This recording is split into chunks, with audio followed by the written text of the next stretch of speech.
Hey everyone, another knife customized by me. Well, not customized, you can say customized, but you could also just say with some handmade Micarta scales. I have a lot of this brown material. I really like the brown canvas Micarta. It has this natural, the very natural tone, organic tone to it. Turned out really well. This is the K-Bar Eskabar. I like this much better than the actual K-Bar BK. I believe it's called BK11.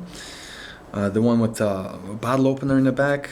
The bottle opener, honestly, it's just, I don't know what to say about it. It's just stupid, really. I think so, but hey. This is a good knife. I have the SA Zula, and I thought to myself, you know what, I want another SA Zula, but I thought, I want something a little bit different. So I did some research, and this is made out of the same steel as the SA Zula, plus it's, K-Bar plus SA Zula, which makes it Eskabar. Now I heard the story that K-Bar and SA Zula, they wanted, when they actually merged to make this knife, they didn't merge, but when they wanted to make this knife, they were asking one of the customers what the knife should be called, and the guy came up with Eskabar. I'm not sure if that's the story, if that's the correct story or not, but it's kind of a cool story. It's a nice, it's a really nice blade. I usually don't get the cheap versions, cheap steel knives, carbon steel, but this is a good user, Carbon steel is easy to sharpen, it's easy to work with. And scales, the grips on this one turned out really well. With the little hole in the back. You can't really hold it like that, but it's the only thing that really bothers me is there's no jimping at all. There's nothing here, It's just really flat.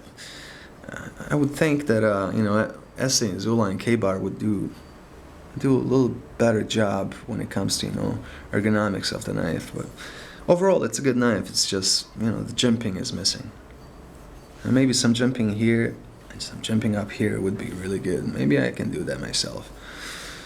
Anyway, just another set of scales, handles, whatever you want to call them, grips.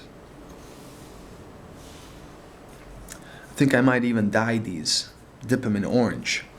And if I dip them in orange, there should be some brown seeping through, so that should really look kind of cool. As a matter of fact, why don't we just do that right now? We already have the orange dye here from a previous knife that I did. The previous one, which was the Mule with the burl handles.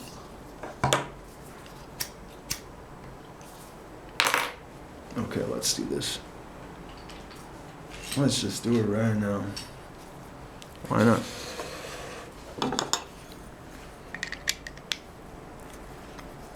Let's see if this works. Because I know that most of the G10 material that I've done, I've tried to dye it, but no success. No success. So if anybody has any idea on how to do that stuff, I'm aware that you can only dye the lighter stuff with the darker color, and I know the color spectrum very well, but the thing is, this G10 material that I get just doesn't want to dye. Let's put a glove on just to make sure that I don't get any dye on myself. Oh, by the way, this is what happens when you're reckless. Look at that. There's dye on my loafers. What the? Anyway, here we go. We got the dye. This is actually a mix right here. This is rubbing alcohol.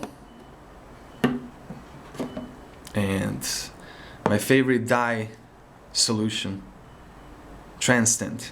This is red, yellow, and some blue. Okay, let's see if this works. I think this will work just fine. Make it a little bit reddish. just because it's canvas. Let's do this here.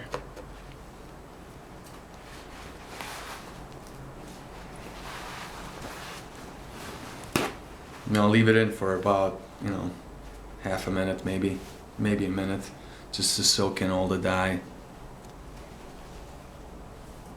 Let's do one of these.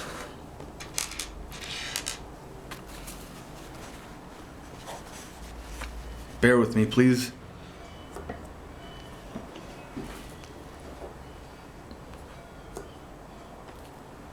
All right, I'm gonna take it out right now. I think that's plenty long.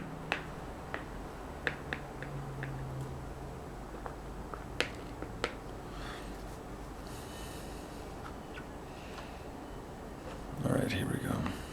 Give it a little bit of a darker color here. Yeah, I assumed that canvas micarta would take the color better than G10 material, just because G10 material is it's more dense than this canvas micarta. That's why this canvas micarta is kind of harder to work with, really, to polish it up.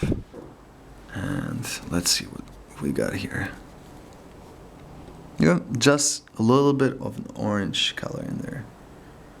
This has to dry, of course, and then we'll see what happens. Anyway, thank you for watching, and have a good day.